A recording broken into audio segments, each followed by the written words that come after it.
बिस्मिल्लाहिर्रहमानिर्रहीम। अस्सलाम वालेकुम व्यूअर्स, सभी दोस्तों से दरख्वास्त है चैनल को ज़रूर सब्सक्राइब कर लें। ये जी अल्लाह पाक की शान देखें, अल्लाह पाक की कुदरत देखें। 4 थनों वाली नायाब बकरी माशाल्लाह, चारों थनों से इक्वल बराबर दूध निकलता है। अभी तो इसने दूध को चेक कर लिया, दोबारा से प्रेग्नेंट हो गई है।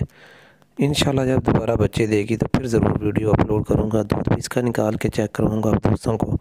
देखें जी माशाल्लाह, ये अल्लाह ताला की कुदरत है जी, वरना मैंने नहीं देखी।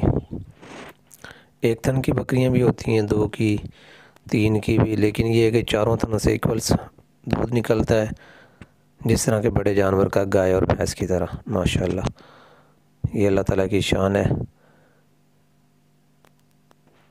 आप दोस्तों के लिए हर रोज़ नई से नई वीडियो अपलोड करता हूँ।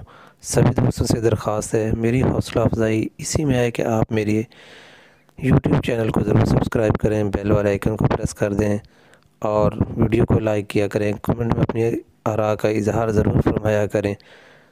आप दोस्तों की हौसला अफजाई से ही मैं हर रोज़ नई से नई, मेरा हौसला बढ़ता रहेगा। इंशाल्लाह मैं आप लोगों के लिए ख़ास तौर पर बकरियों की रोज़ नई से नई वीडियो अपलोड करता रहूँगा इंशाल्लाह, और आपका घर बैठे शौक़ पूरा होता रहेगा जी। देख लिया जी आपने माशाल्लाह जानवर, ये नागरी बीतल है जी। बीतल वैसे भी नागरी बीतल मशहूर है दूध के लिए। ये जी असल लाइव है बकरियों की माशाल्लाह जी, रेवड़ वाली। देखें किस तरह सुकून से आराम से एंजॉय कर रही हैं। इसी तरह बढ़ती फूलती फलती हैं जी। ये दरमियान में बकरा खड़ा है। दुआओं की दरख्वास्त है जी। अल्लाह पाक आपका हामी व नासिर। अल्लाह।